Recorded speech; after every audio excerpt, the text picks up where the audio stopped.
Hello, church family. Welcome to another Midweek. I am here with my friend Bob Snyder, and Bob leads a ministry that allows us as a church to fight for and to defend some of the most vulnerable, voiceless people on the planet. You help us with our 40 Days for Life campaign. So tell us a little bit about what the mission and the vision of that ministry is. Immediately, it is to save unborn children, sometimes at the last chance they have at Planned Parenthood when mothers are going in. Abortions are done there, and they also dispense the abortion pill. So that's our first goal. Actually, there are three pillars that 40 Days for Life is built on. Okay. Prayer and fasting.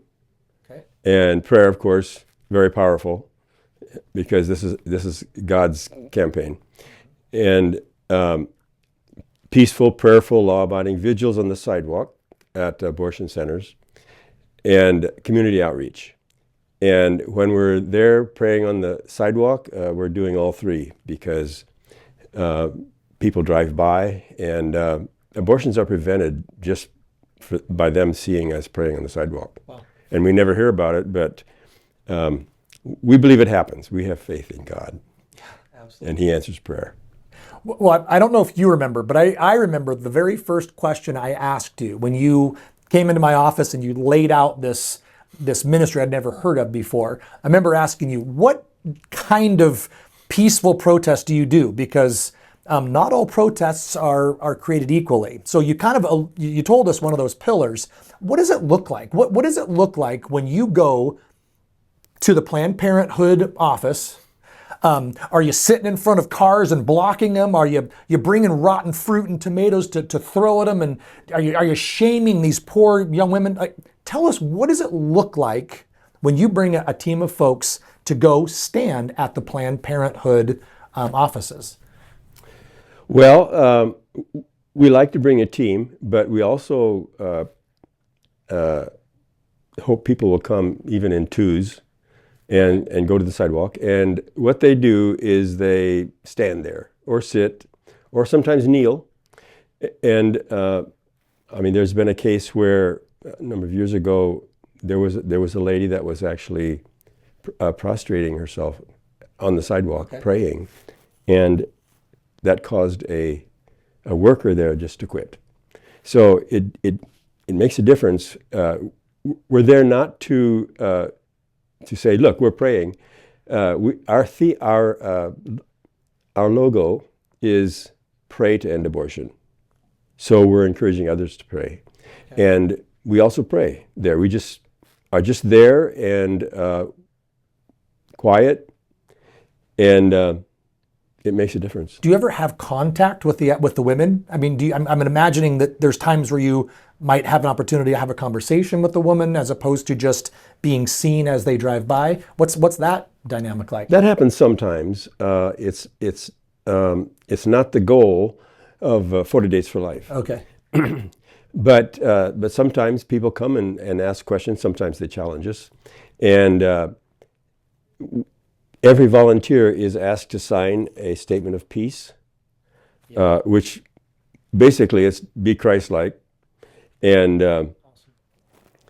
so that's what we try to do. It's low key, and as I said, some people do come and talk to us.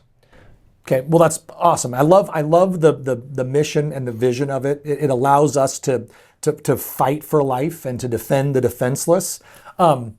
Why is it so important? I mean, that might be kind of the obvious question. I think it's important that we want to see abortion eradicated. But give us a little bit of a glimpse of why this is so important that the church gets on board and gets behind this ministry. Tell us a little bit about what's going on culturally as it relates to abortion. Great question. We didn't ask for this to come in Oregon, but abortion has been going on up to birth since before 1973. Abortion is happening at a very high rate. The Oregon Health Authority keeps track of abortions in Oregon, and they publish data going back to 1995 online. And the latest data we have is for January through September of 2024. Okay, it's pretty recent. Yeah, and in those 9 months, 681 babies lost their lives from our two counties, just our two counties, Wow. Polk and Marion. And that averages out in those 9 months to 19 a week as a round number. Wow.